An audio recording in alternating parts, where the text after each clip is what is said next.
¿La Tierra fue creada o se creó por sí sola sin ninguna interferencia exterior? Esta es la cuestión crucial en el debate que existe entre la evolución y la creación. Y créanme, es todo un debate. Hoy conocerán a 7 expertos en sus campos que han dedicado sus vidas a estudiar esta cuestión con la esperanza de encontrar alguna respuesta. Soy Todd Cantillon y esto es El Gran Debate. Los orígenes del universo. El gran debate. Los orígenes. El debate sobre los orígenes es algo muy distinto a hablar de la ciencia observacional que llevó al hombre a la Luna o que creó nuestra tecnología. Se trata de hablar de historia. El problema es que si uno no estuvo allí y no tiene acceso a toda la información, o si no conoce a alguien que estuvo allí, en cuyo testimonio pueda confiar, ¿cómo puede saber qué pasó? En especial cuando se trata de hablar de los orígenes del universo. La historia de la vida en la Tierra nos muestra un abanico de formas que no dejan de cambiar. El mecanismo que explica este fenómeno es la evolución.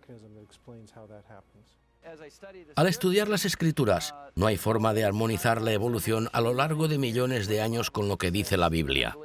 Hay muchas buenas razones para concluir que el Génesis del 1 al 11 es historia, y no mitología o poesía o un tipo de ficción literaria. Queda claro que cada uno de los expertos cree que los otros ponen su propio enfoque en sus datos en detrimento de la verdad, o de una manera que sirve a su propia visión. Todos lo hacen. Observen. Museo de la Creación, Hebron, Kentucky.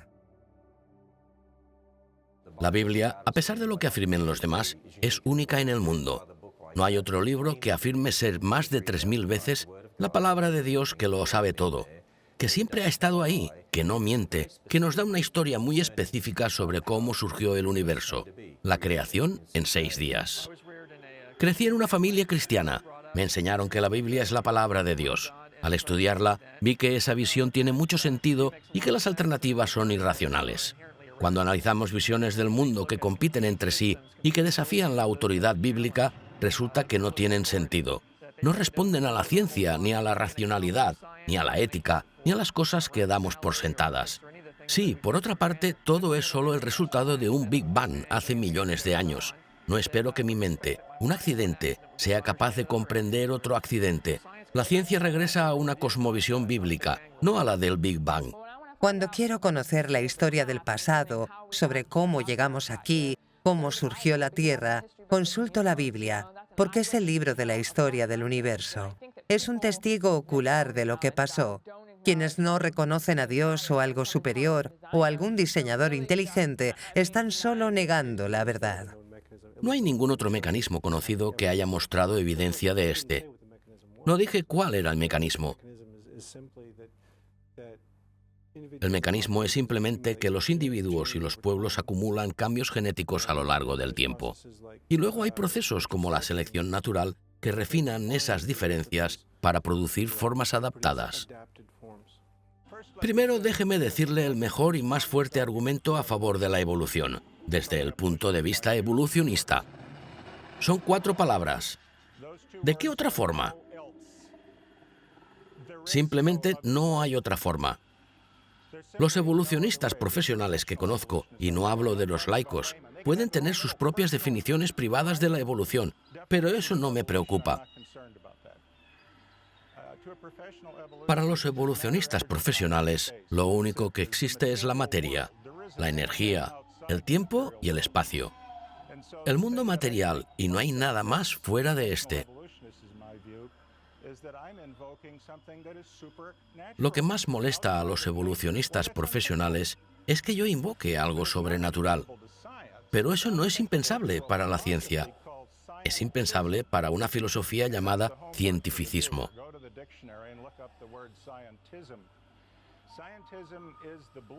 El cientificismo es una filosofía que dice que todo lo que existe es material, o al menos explicable por el método científico. Pues si Dios fuera real, traigámoslo y pongámoslo bajo el microscopio. Vamos a ver de qué está hecho. Porque tendría que estar hecho de material, materia, energía, y tendría que ocupar tiempo y espacio. Y ese es un paradigma, toda una visión del mundo que ocupan los evolucionistas. Esa teoría funciona dentro de esa visión de que la naturaleza lo es todo. Pero si yo tuviera esa misma hipótesis, llegaría a la misma conclusión que ellos. La gente diría, sí, pero eso es tan improbable que se pudiera crear un ojo por casualidad. Mi respuesta sería, ¿de qué otra forma? Si no les gusta mi explicación materialista, ¿cuál es la suya? Es interesante que él dijera, ¿de qué otra forma podría ser? Claro, está diciendo que si tuviera la opinión contraria a la suya actual, también llegaría a la misma conclusión, y esto dice mucho. Profesor Meyers repite, ¿de qué otra forma podría haber pasado esto? Si no hubiera Dios, no habría otra explicación sino la evolución de millones de años. Pero si hay un creador implicado en el diseño que vemos alrededor, eso tiene tremendas implicaciones en el ámbito religioso, que se extienden a otros aspectos de la vida. Aquí es donde empezamos a ponernos un poco nerviosos.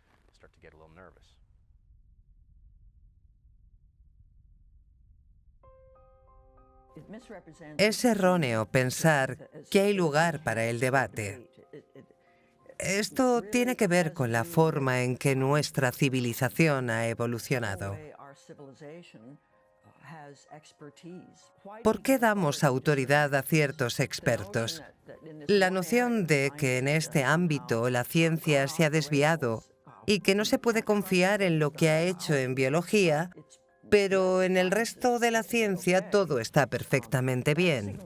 Esto indica que hay algo más que tiene que ver con la política.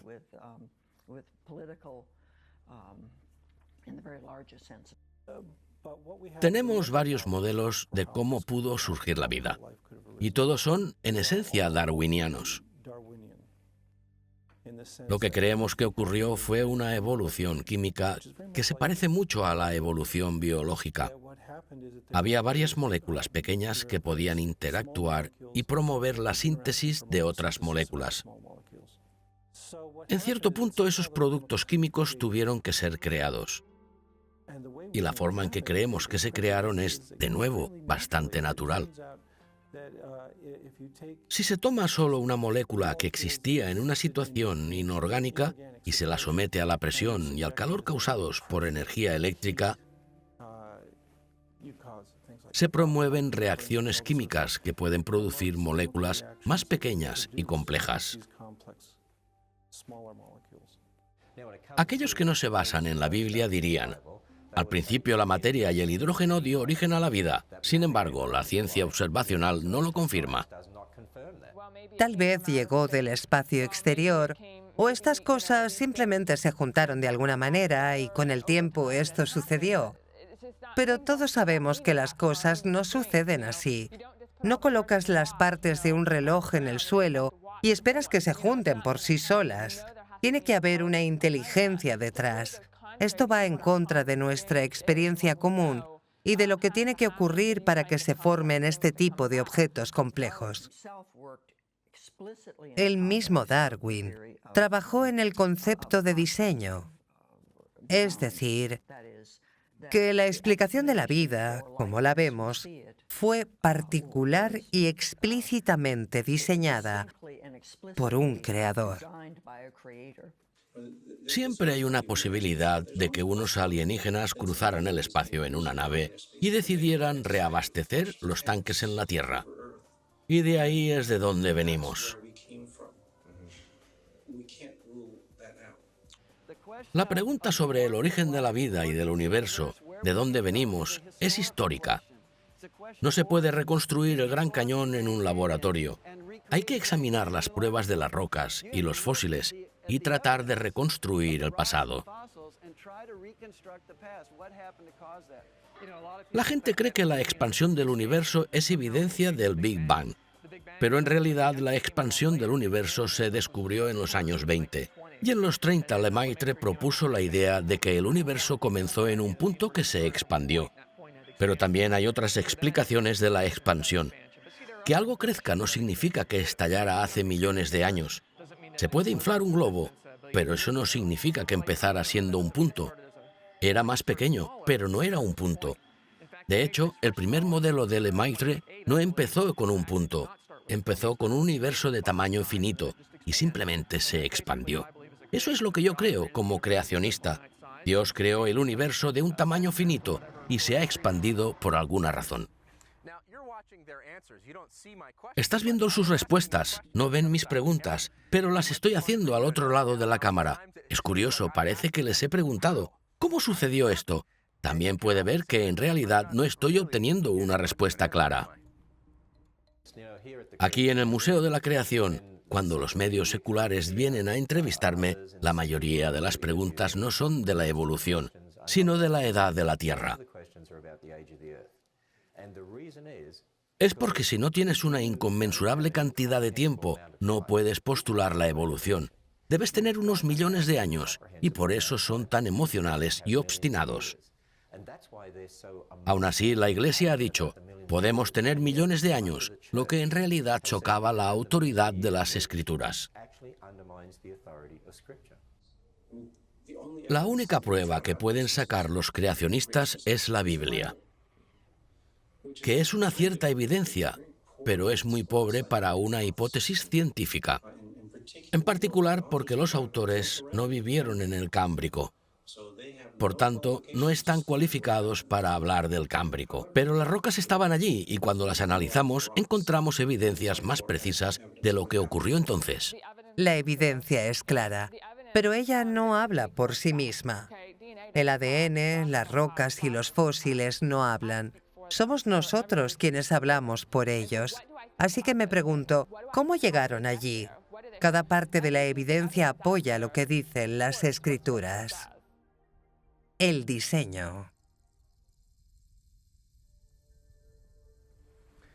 Motor. ¿Acaso nos sugiere una empresa automotriz? ¿Un diseñador? Un motor se compone de muchas partes y si una de ellas no funciona, el motor dejará de funcionar. Si dejas de poner aceite en tu coche, tendrás un gran problema. ¿No sugiere eso su complejidad irreductible? El profesor Myers sugiere que llevo la metáfora demasiado lejos. Pero yo no soy un experto. Si alguien dice motor, yo pienso motor. ¿Qué puedo decir? Es difícil para mí entender cómo la gente puede mirar eso e investigarlo y no reconocer que hay algo más en lo que ve. No es solo la naturaleza, porque la complejidad es tan inmensa. Y cuando se mira eso parece gritar, esto es un diseño, no es una casualidad. En la segunda o tercera década del siglo XIX, se convencieron de que había grupos naturales, no solo los creados por el hombre. Louis Agassiz, la persona a la que he estudiado muy de cerca, profesor de Harvard, escribió en 1857 un ensayo sobre la clasificación en el que dice, todos están ahí en la naturaleza. Es una dimensión más allá de lo que llamaríamos teología natural. Tal orden solo puede ser creado por una mente rectora y refleja la inteligencia de Dios. Debes tener el ADN de todas estas cosas, porque el ADN contiene las proteínas que son los componentes celulares básicos. Debes tener una célula para proteger el ADN, pero también tener ADN para formar las partes de la célula. Es difícil saber qué fue primero. No puedes colocar un grupo de bases de ADN en un tubo de ensayo y esperar a que se junten y formen una cierta proteína. Eso no pasa al azar. El asunto central es cómo colocar la información genética ahí.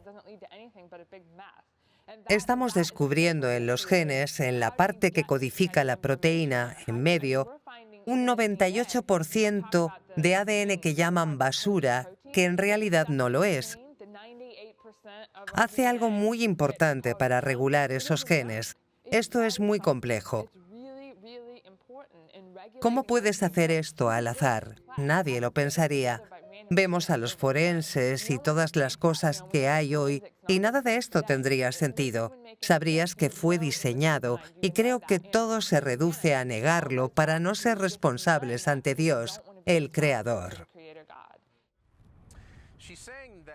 Ella dice que la información genética es un problema porque lo es para los evolucionistas. ¿Cómo puede ser accidental si es tan detallada? ¿Hay un diseñador del otro lado? Por lo que sabemos, la información no surge de un proceso aleatorio. Cada vez que coges un libro no piensas que hubo una explosión en la máquina de escribir, sino que esa información ha de salir de una mente. Así, la información en el ADN tiene que venir de una mente, y eso es consistente con la creación, no con las mutaciones y la selección natural. Creemos en estos fenómenos, pero no creemos que añadan nueva información al genoma. De nuevo, un libro sugiere que hay un escritor.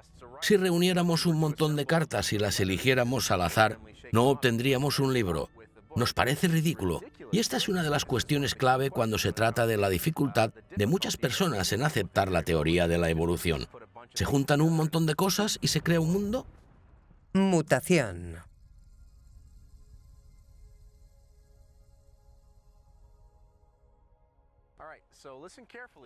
Ahora pensemos si podemos satisfactoriamente hacer una conexión entre nosotros y una mosca.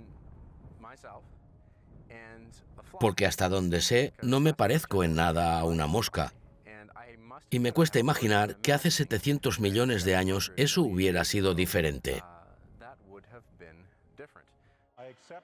Acepto la selección natural. No es una teoría, es algo que observamos. La selección artificial es igual.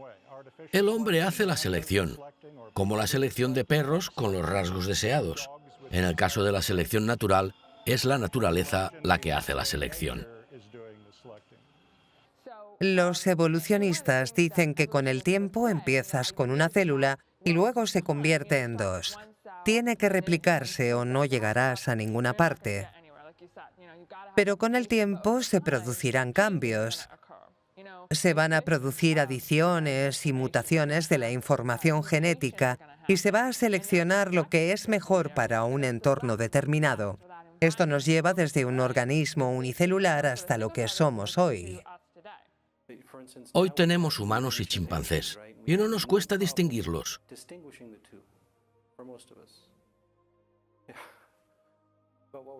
Pero si nos vamos unos 6 o 7 millones de años atrás, había una población de primates que dio origen a ambos. A medida que la conversación continúa, la respuesta parece ser, bueno, solo sucedió. Eso me sugiere casualidad, pero no muchas cosas en mi vida parecen ocurrir por accidente. La mayoría de las veces hay una inteligencia detrás, pero estoy traicionando mi postura. Así que ustedes hagan el trabajo. Vean si pueden descubrir cuántas veces en la conversación estas casualidades parecen ser el factor dominante. Las mutaciones no pueden producirse en función de las necesidades. No se puede tener una criatura a la que le encantaría volar que diga, me gustaría volar, y evolucionar unas alas. No funciona así. Tendría que surgir mutaciones aleatorias sin propósito, puramente por casualidad, sin ningún objetivo en mente, con todos los genes integrados para producir alas. Y entonces se podría dar la selección. Creen que una especie de animal se transformó en otra, pero la genética muestra que puede haber una gran variación dentro de una especie. Puede haber la selección natural, pero siempre dentro de una especie. Y una especie bíblica es más bien una clasificación familiar: clase, orden, familia, genes, especies. El problema es que esos mecanismos no funcionan. Sabemos por la ciencia observacional lo que podemos hacer en un laboratorio. Sabemos que la mutación y la selección natural ocurren, pero no añaden nada ni crean nuevas estructuras. No crean cosas nuevas. No puedes pasar de una manzana a un limón. No vas a llegar ahí por los mecanismos que conocemos hoy, ni por mutación ni por selección natural. Podrían decir, hay algún mecanismo que no conocemos. Así que ese es el problema y por eso nos ayuda a regresar al punto de partida. ¿Cuál es ese punto de partida? ¿Dios lo hizo o la naturaleza lo hizo por sí misma? Hay mecanismos de los que no estamos seguros. Se nota que ella no está nada contenta con esa respuesta, que busca algo más. Más adelante, el Dr. Meyers hace exactamente la misma declaración. Él no está del todo seguro. ¿Están satisfechos con esa respuesta? Así que tenemos un pez que vive en un entorno marginal, en agua salobre o en agua desagradablemente estancada. Lo que tenemos es un pez que necesita una forma de respirar. ¿Qué hará? Al principio, cosas simples como tragar agua o aire. Saldrá a la superficie y tomará una bocanada de aire. Eso le dará oxígeno para seguir viviendo.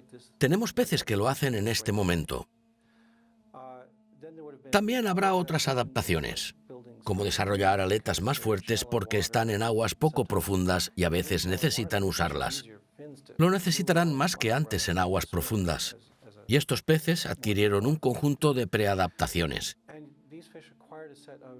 unas propiedades que les permitieron hacer frente al ambiente fuera del agua. Por lo tanto, solo había un pequeño paso adelante que ese pez pudiera emerger a la superficie. De vez en cuando salía para obtener un bocado, una cucaracha o lo que sea. Ahora tenemos estos peces terrestres que son cada vez más tolerantes a un ambiente árido.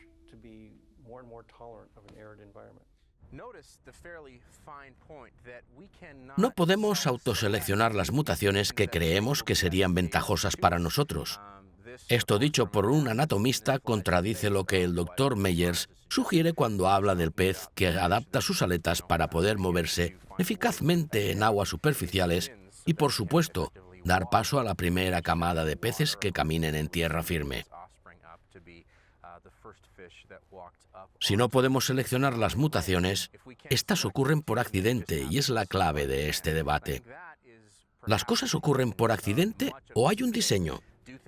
Tendrán que responder a esa pregunta ustedes mismos. Definimos la evolución como el paso de moléculas al hombre de un organismo unicelular a la gente de hoy, mientras que de lo que se habla mucho cuando se dice evolución es la evolución a escala muy pequeña, cambios dentro de una especie animal, como lo dice la Biblia. Lo vemos hoy en día, pero ellos dicen que esto necesita tiempo. Si tenemos suficiente tiempo, veremos cambios. Un dinosaurio que evoluciona en ave, pero el problema es que el mecanismo no funciona. Las mutaciones y la selección natural simplemente no lo hacen. Nada es perfecto. Todo debe cambiar un poco. Lo que tenemos es mutación al azar que genera una diversidad de formas. Luego tenemos una selección que se impone sobre ellas. Estas presentan una combinación que las hace más eficientes en la replicación y así se apoderan del medio ambiente. La clave es, ¿cómo se obtiene la información genética que formará una placenta, un hígado o un ojo? No se trata solo de un golpe de suerte, sino de todo un sistema integrado de complejidad. Cuando una orquesta sube al escenario, uno piensa, es imposible que este grupo produzca música. Es un caos. Pero el director empieza a dirigir la orquesta. La música surge y es hermosa. Pasamos de la complejidad a la complejidad integrada. Ciencia.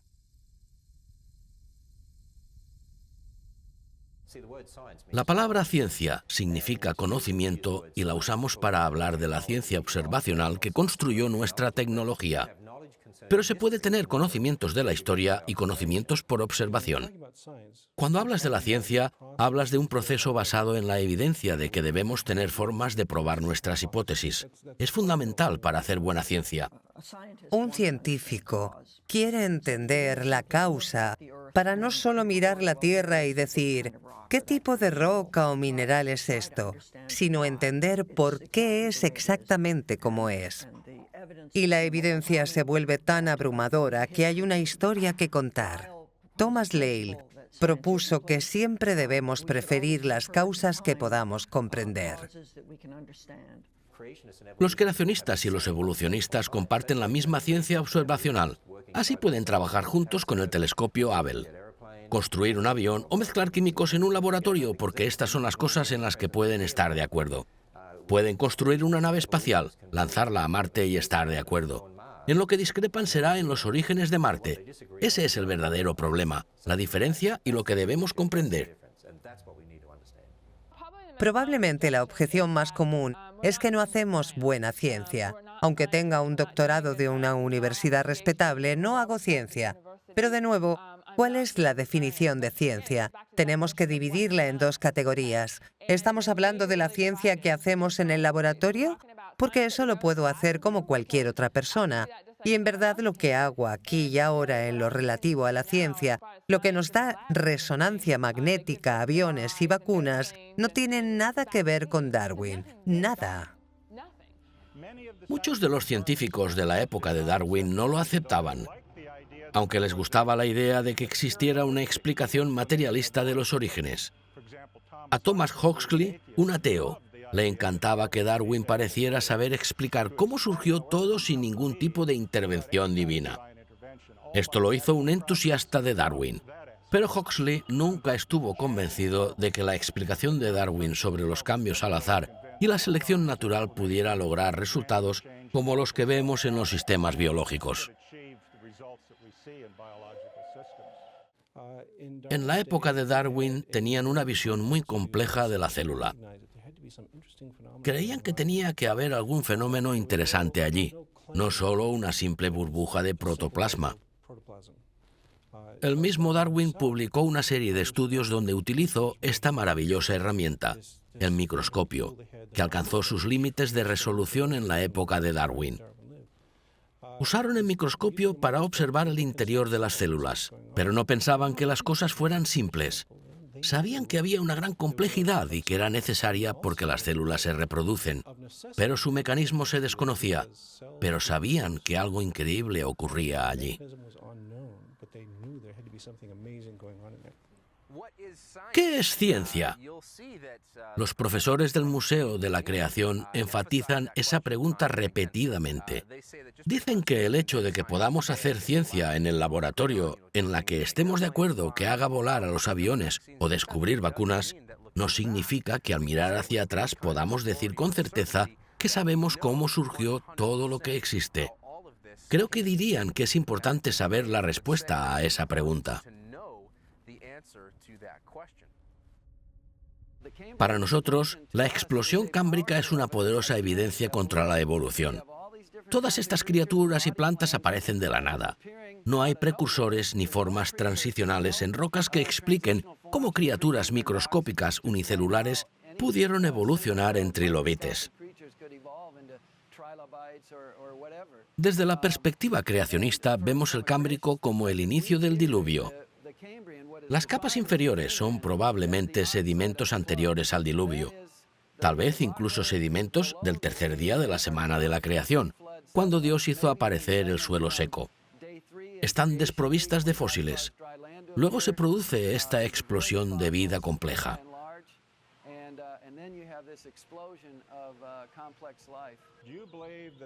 ¿Crees que haya un organismo en los restos fósiles que representen claramente una etapa de la evolución de A a C pasando por B? ¿Una transición? No. No tenemos forma de saber si eso es cierto. De hecho, los mismos evolucionistas declaran que no hay certeza de que un fósil concreto sea un ancestro directo de algún otro. ¿Cuál sería un mejor nombre que pudiera aceptar en lugar de formas transicionales? Se podría decir, ¿crees que cuando observas sistemas biológicos estás viendo fósiles o animales vivos? ¿Los rasgos físicos de algo que está entre A y C? Bueno, yo veo gente que tiene brazos largos, brazos medianos o brazos pequeños o diferentes tonos de cabello. Cuando miro a los seres vivos, veo que los ojos de un cangrejo herradura son muy diferentes de los ojos de los perros o de los humanos. La pregunta es, ¿se explican mejor esas diferencias como una transición evolutiva que alega a saber que el organismo está en una etapa transitoria entre A y C? No lo sabemos. Si me dicen que hay alguna estructura con apariencia intermedia para un aspecto particular, puedo aceptarlo. No me parece irracional. Pero, ¿qué significa eso? Esa es la cuestión.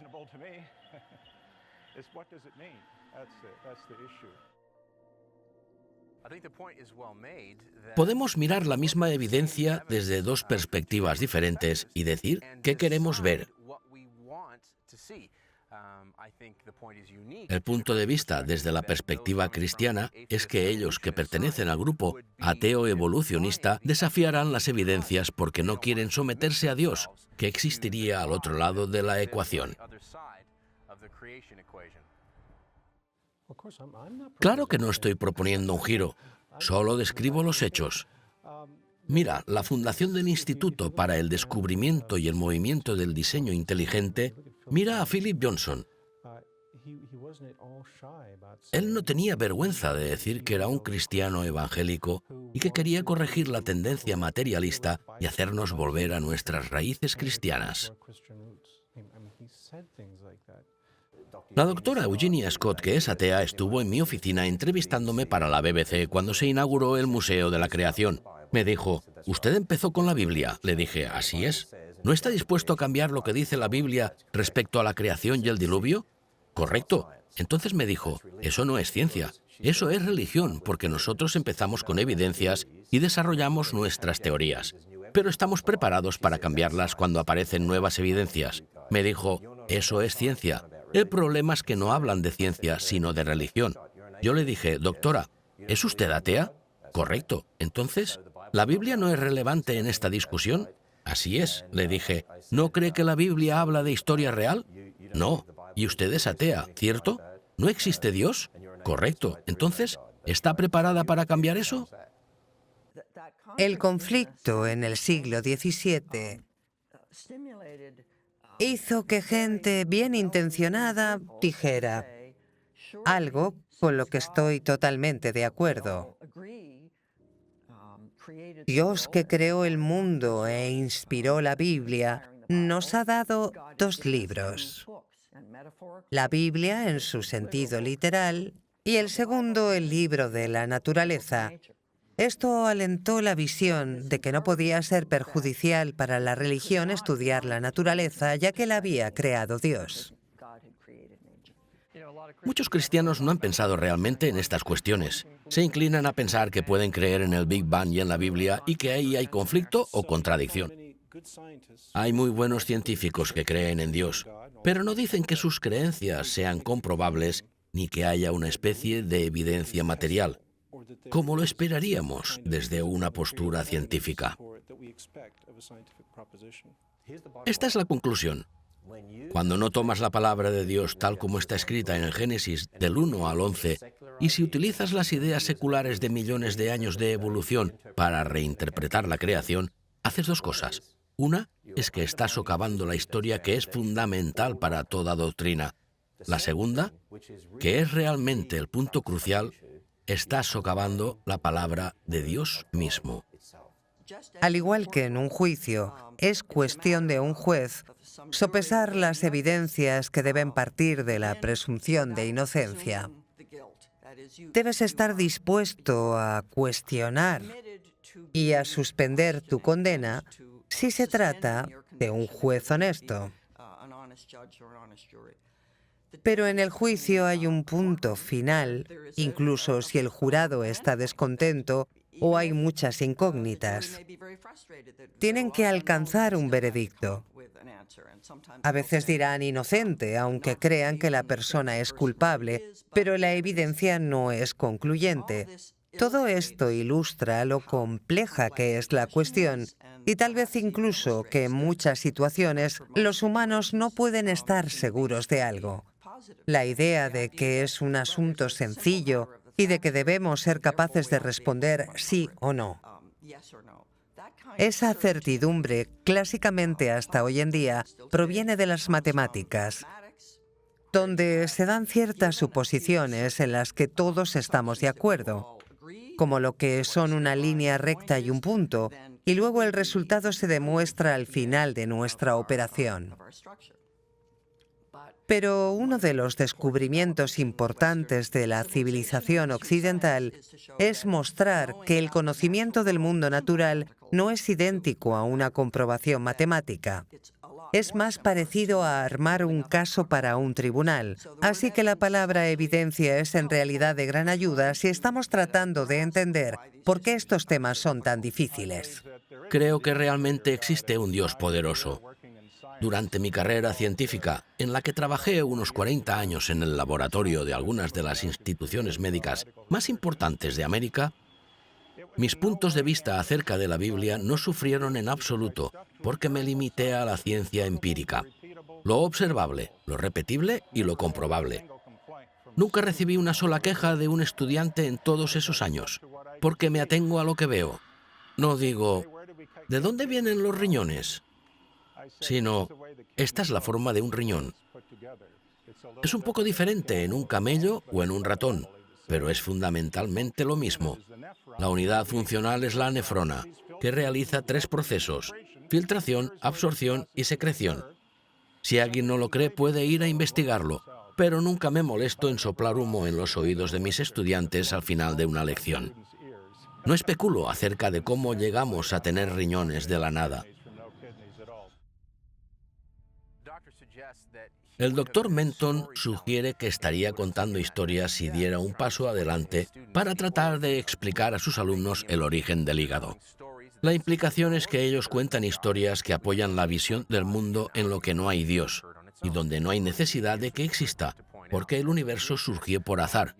Los ateos apuntarían que los creacionistas cuentan historias imaginarias acerca de un Dios que está en el cielo y por cuya voluntad todo surgió de la nada. Pero, ¿qué historia tiene sentido para ustedes? Esa es la verdadera pregunta. Cada gran descubrimiento científico fue obra de un científico que se apartó de la opinión mayoritaria. Empezó con una hipótesis diferente, llegó a diferentes conclusiones y así encontró una solución tecnológica al problema porque desafió las suposiciones de la mayoría. Hay 2 caminos separados: la interpretación religiosa del sentido de la vida y de la naturaleza de la humanidad es algo distinto y no tiene nada que ver con hallazgos biológicos.